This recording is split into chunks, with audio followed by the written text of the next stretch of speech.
The illusion shatters. Amara Patel's fingers trembled as she held the small white stick with 2 pink lines.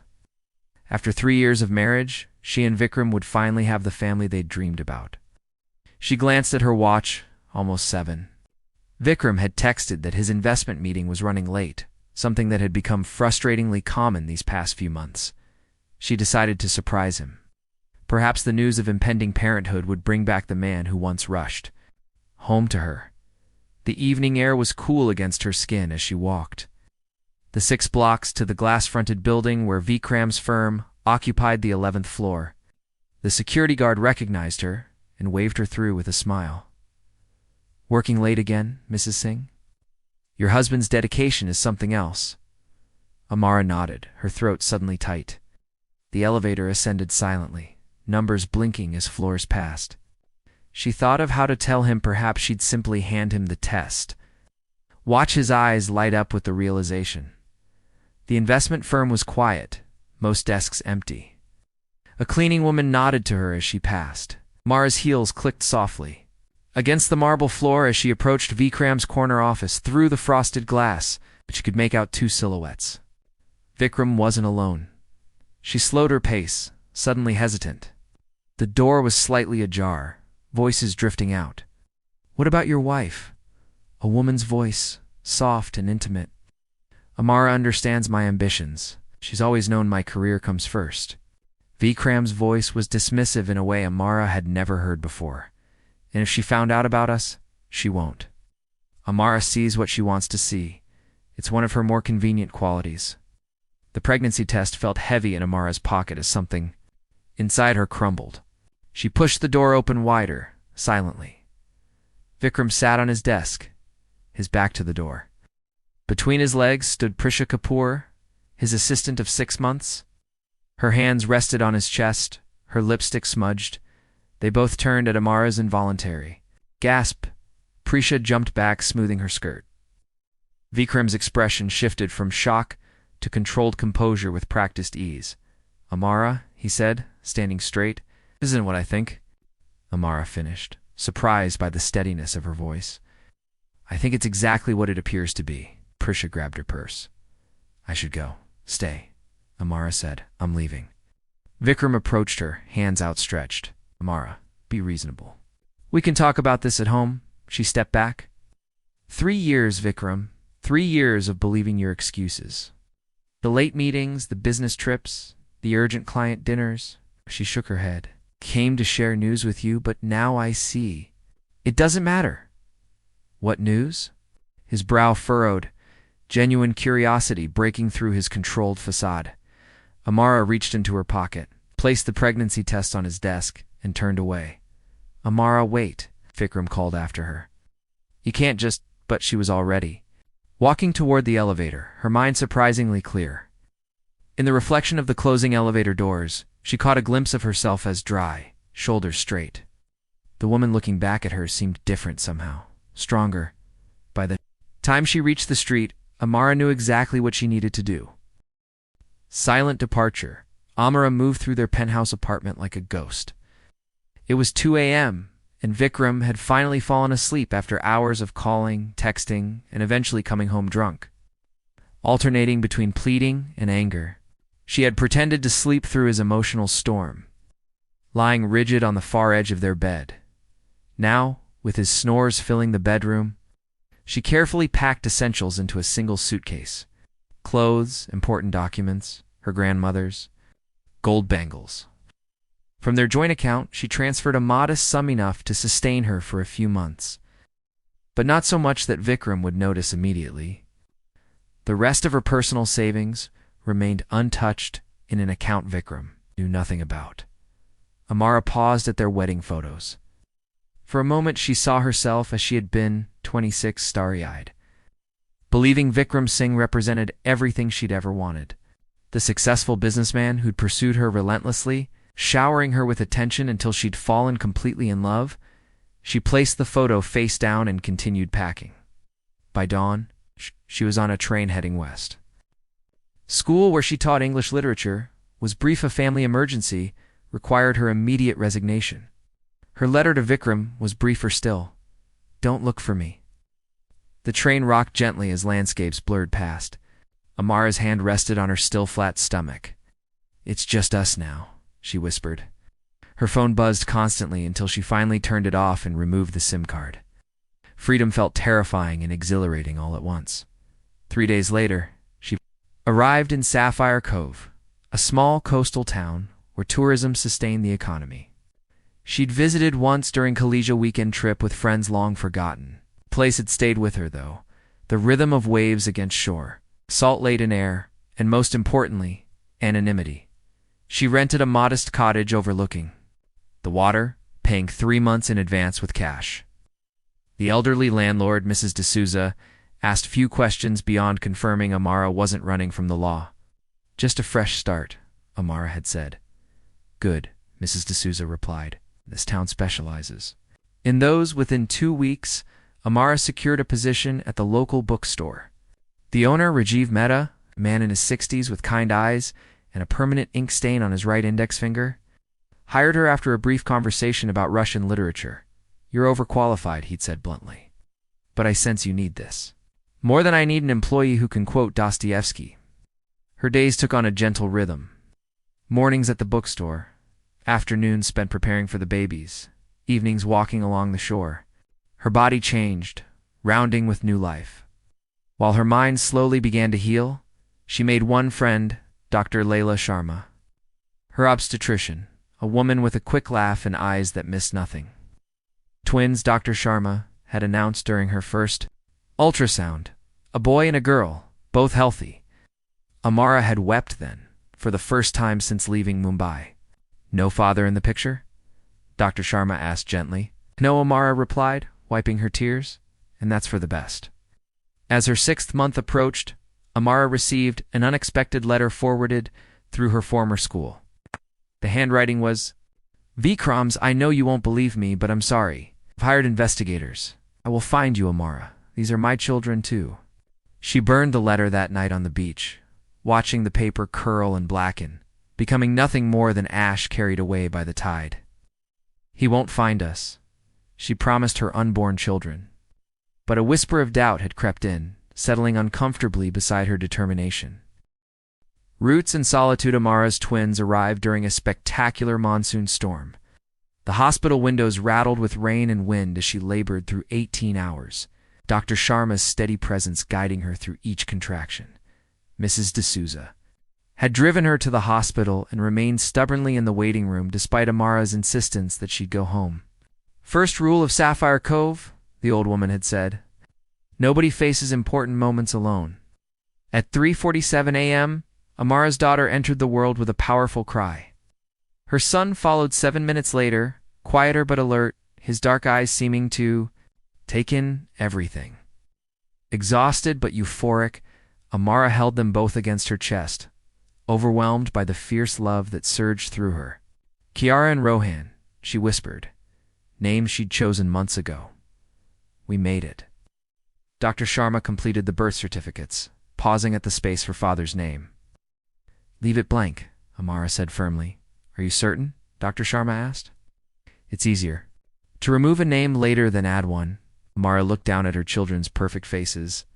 "I'm certain." The twins transformed Amara's quiet existence. Days blurred into nights of feedings, diaper changes, and precious moments of sleep. Rajiv insisted she take 6 months of paid leave. Delivering boxes of children's books to her cottage weekly, Mrs. D'Souza appeared regularly with home-cooked meals and practical wisdom from raising 5 children of her own. By the time the twins were 4 months old, Amara had established a routine.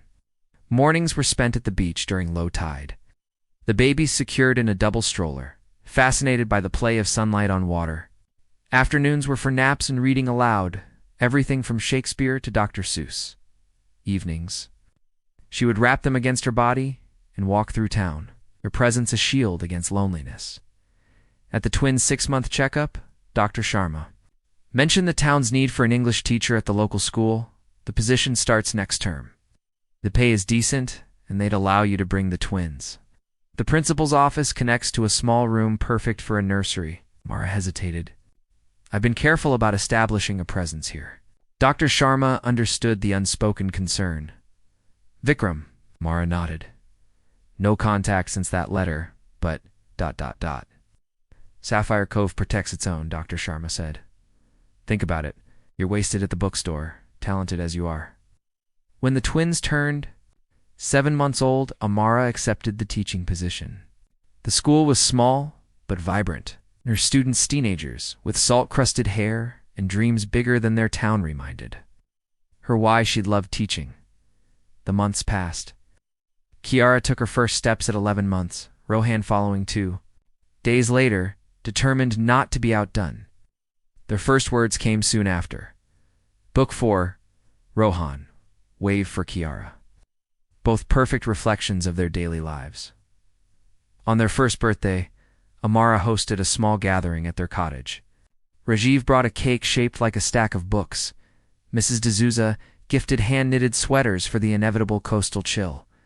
Dr. Sharma arrived with educational toys and a camera, insisting on documenting the celebration. That night, after the guests had gone and the twins slept soundly in their cribs, Amara allowed herself to acknowledge how completely her life had transformed. The pain of Vikram's betrayal had dulled to an occasional ache. Her children had become her center, their needs and joys directing her days. The cottage felt like home now, filled with finger paintings, scattered toys, and the echoes of small laughter. She'd built something precious from the ruins of her marriage a life, defined not by what she'd lost, but by what she'd found within herself. Yet sometimes, when Rohan smiled a certain way, or when Kiara's brow furrowed in concentration, Amara saw flashes of Vikram, genetic echoes impossible to erase. And in those moments she wondered if her carefully constructed peace would last. Echoes of the past 3 years had passed since Amara left Mumbai. The twins were now active preschoolers, their personalities blossoming in distinct ways. Kiara was fearless and gregarious, making friends with everyone from shopkeepers to tourists. Rohan was thoughtful and observant, often sitting quietly with books beyond his years, absorbing words like oxygen. Amara had expanded her role at the school, developing a literature program that had gained regional attention. Her students' writing had won national competitions, bringing modest fame to their coastal town. A local newspaper had featured her innovative teaching methods, including a photograph of Amara surrounded by her students. She never saw the article being clipped and mailed to Mumbai. It was a Wednesday afternoon when Amara's carefully constructed world began to tremble. She was leading her students through an analysis of Tagore's poetry when the school secretary appeared at her classroom door, face unusually serious. "There's someone asking for you in the office," she said quietly. A man from Mumbai. The classroom seemed to tilt around Amara. She managed to assign independent work before following the secretary down the hallway, her heartbeat thundering in her ears. "He's been waiting nearly an hour," the secretary said. "Expensive suit, very polite. Says he's an old friend." Amara paused outside the principal's office. "My children are still at daycare. School doesn't let out for another hour." Taking a deep breath, Amara opened the door. It wasn't Vikram. The man who stood as she entered was Arjun Malhotra, Vikram's former business partner, and once their mutual friend. His hair had more gray than she remembered, his face lined with new wrinkles, but his eyes were the same, shrewd and calculating. "Amara," he said, his voice warm with genuine pleasure, "you're a difficult woman to find." "That was the point," she replied, keeping the door open. "Why are you here, Arjun?" He gestured to the chairs. "May we sit? It's been a long journey."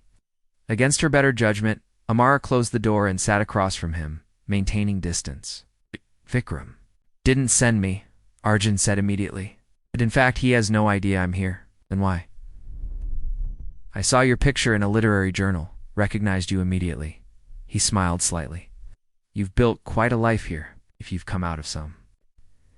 "Misplaced loyalty to Vikram. I left the firm 2 years ago," Arjun interrupted. "After everything imploded." Amara frowned. "Imploded? You really don't know?" Arjun studied her. scandal.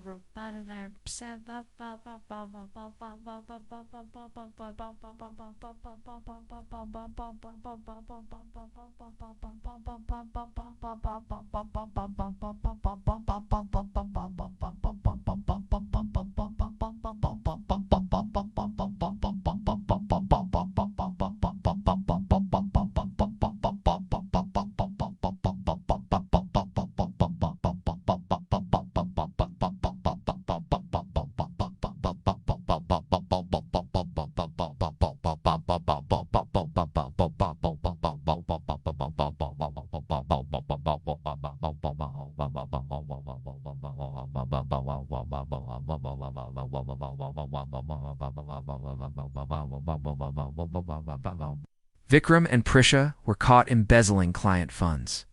Millions. The legal battles are still ongoing.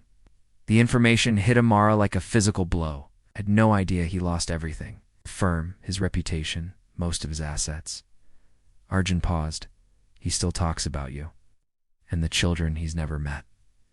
Amara's hands clenched. Are you really here, Arjun? Honesty? Curiosity? Perhaps a sense of responsibility? He leaned forward. Vikram was hospitalized last month. Liver failure from the drinking. He stabilized, but the doctors aren't optimistic long term. I'm sorry to hear that, Amara said, surprised to find she meant it. But my children and I have a life here, a good one. He named them in his will, Arjun said quietly, despite never meeting them. Everything he has left goes to them. Amara stood abruptly. We don't want or need anything from him. I understand. Arjun placed a business card on the table. But he deserves to know they exist, Amara, and someday they might want to know him. After Arjun left, Amara walked to the beach, her mind in turmoil. The tide was coming in, waves crashing with increasing force against the shore. She'd believed herself free of Vikram. But now his shadow had found her once more.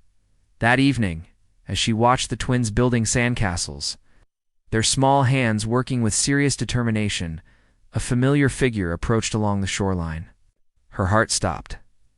Fair. Thinner, diminished somehow, but unmistakably him.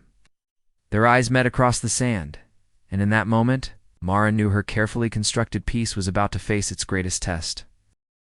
Boundaries of forgiveness, you shouldn't be here, Amara said, stepping between Vikram and the children. He looked worse, up-close jaundiced skin stretched over prominent cheekbones. Eyes hollow with a combination of illness and regret. The expensive suit hung loosely on his frame. Arjun told me where to find you, Vikram admitted. I had to see them. Just once. The twins looked up from their sandcastle, curious about the stranger. Kiara, always bold, stepped forward. What? You, she asked, head tilted in the exact way Vikram's used to when confronted with an interesting puzzle. Before he could answer, Amara intervened. This is ... an old friend of Mama's, from before you were born. I'm Vikram, he said, his voice breaking slightly as he knelt to their level, wincing with the effort. Rohan joined his sister, studying Vikram with an intensity that made Amara's chest tighten. You look sick, he observed quietly. A surprised laugh escaped Vikram. Yes, I am. But seeing you both makes me feel better. Children, Amara said firmly, please go play by Mrs. D'Souza. I need to talk with ... Vikram. The old landlady, who had been watching vigilantly from nearby, beckoned the twins. With typical perceptiveness, she had sensed the tension and positioned herself as silent backup. Once the children were out of earshot, Amara turned to Vikram. You had no right to. Come here, they're beautiful, he said, eyes never leaving the twins. They have your smile in your eyes. Amara conceded reluctantly. Why now, Vikram? After all this time? He gestured toward a driftwood log. May I sit? Standing is difficult these days. They sat with careful distance between them, watching. The waves. The silence stretched until Vikram finally spoke. I deserve your hatred, Amara. Everything that happened, the affair, the fraud, all of it, those were my choices. Bad ones. He paused. The investigators I hired never found you. I think part of me was relieved. You deserved better than what I'd become. Yet here you are, Amara said. I'm dying, he stated simply. 6 months, maybe a year with aggressive treatment. When Arjun told me he'd found you, ... Tobal quotes. He shrugged. Amara studied the man she'd once loved beyond reason. The arrogance was gone, washed away by consequence and illness. What remained was a shell of Vikram Singh, brilliant businessman and expert manipulator. What do you want from us? Nothing you're not willing to give, he replied. A chance to know them, perhaps. To be some small part of their lives for whatever time I have left. He met her eyes directly. I won't disrupt what you've built, Amara. You've done an amazing job. I just ... I don't want to die a stranger to my own children. The sun was setting, painting the water in shades of orange and gold. Amara watched the twins laughing with Mrs. D'Souza, their faces alight with joy and innocence. I need time to think, she said finally. This isn't just about you or me anymore, I understand. Vikram handed her a card with an address. I've rented a cottage on the other side of town. For a month. After that, I'll need to return to Mumbai for treatments. That night, after tucking the twins into bed, Amara sat on her porch. The sound of waves providing a backdrop to her churning thoughts. Dr. Sharma joined her, bringing tea and a sympathetic ear. What will you do? She asked after Amara explained. The situation, I don't know, Amara admitted. Part of me wants to protect them from ever knowing the truth. Another part wonders if denying them their father flawed, as he is would be its own kind of cruelty. 2 days later, Amara made her decision. She arranged to meet Vikram at a cafe in town, neutral ground. These are my terms, she said, sliding a document across the table. You may see them twice a week, always in my presence. You will be introduced as their father, but we will explain your absence in age-appropriate terms. You will never be alone. With them, you will never undermine my authority. And if you show any sign of the man you were in Mumbai, you will never see them again. Vikram read the document carefully, then signed without hesitation. Thank you, he said simply. The first meeting was awkward, the twins shy and uncertain, Vikram nervous and trying too hard. But children adapt quickly. By the third visit, Rohan was showing Vikram his favorite books, and Kiara was demanding piggyback rides, oblivious to his weakening health. As weeks passed, Amara watched Vikram transform from stranger to something resembling a father. He brought thoughtful gifts, never expensive or showy, but meaningful: seashells, hand-carved wooden animals, picture books about brave adventurers. One evening, as Vikram prepared to leave after reading bedtime stories, Kiara wrapped her arms around his neck. Love you, Papa, she whispered, the words both innocent and profound. Later, after the children were asleep, Amara found Vikram on the porch, tears streaming down his face. I don't deserve them, he said, or your forgiveness. This isn't forgiveness, Amara clarified. It's grace, for them, not you. When the month ended and Vikram prepared to return to Mumbai for treatment, Amara made another decision. We'll visit, she said, once a month. The children should know their heritage, their family history, the good parts at least. Vikram lived another 14 months, longer than the doctors predicted.